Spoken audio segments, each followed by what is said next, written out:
Okay, next we're going to look at your stock and your boundaries.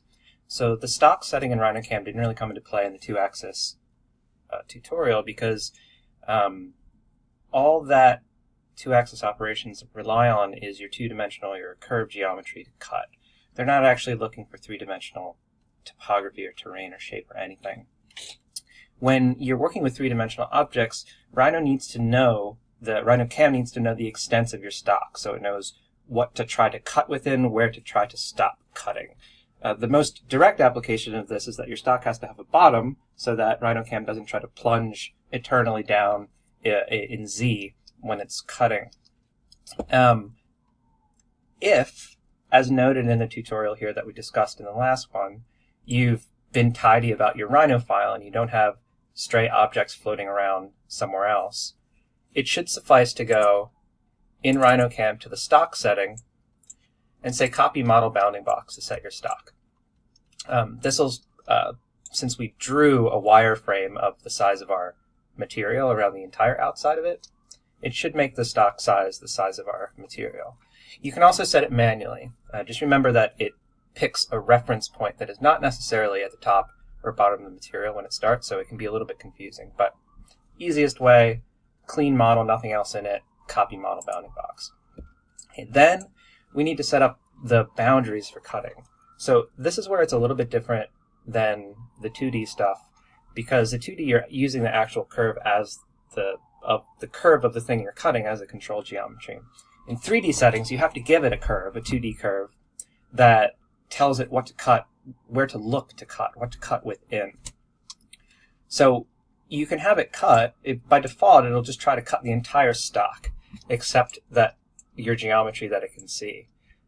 You can naturally see that this would be a problem in not only being quite inefficient and cutting absolutely everything that you have there, but it would leave you nowhere to fasten or screw your material down to the table to hold it in place. So we always work with a boundary. What type of boundary? Well, you can do anything. You can make a rectangle. If I can actually see it. You can tell it to cut within a rectangle, which in this case is an inch perimeter within. You can use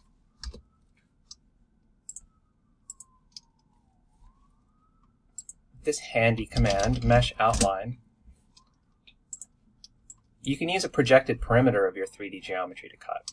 So this will try to cut everything within this curve if we tell the 3-axis operation that this is our control geometry.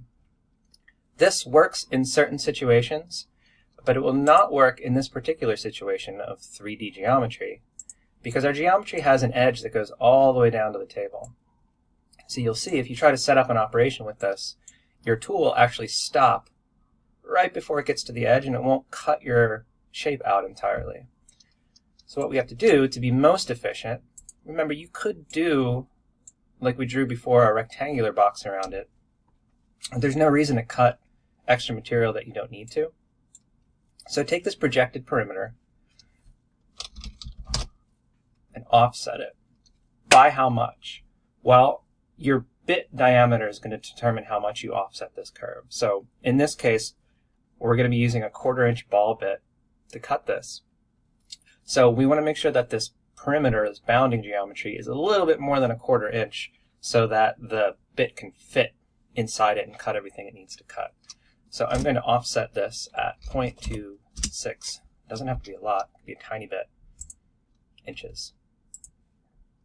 So if you look in plan now, you should have your thing positioned correctly in XYZ where you want it to cut, and an offset perimeter around it in plan that is going to be your control geometry to cut inside.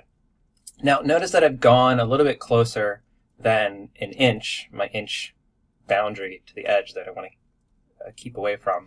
That's okay in this case. There's still ample material in the corners to keep it connected.